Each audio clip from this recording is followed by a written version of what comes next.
kumain ng ano doon, malakas na kumain. Sit. Shh! Asit! Last nang kumain to. Para yung pusa ni Saira. Oo. Si ano? Si, parang Marie. Oh.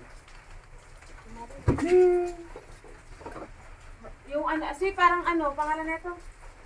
Alam mo yung ano, yung nanay niyan, parang kamukha ni ano. Hindi siya pwedeng sweet. Magkakontak sa kapan. Sila. Kasi may naapuan siya ng sipon.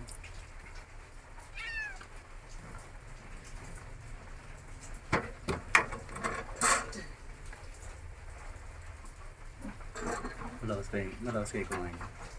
Makain mo na rin sa akin. Oo naman ah. Kain ko na.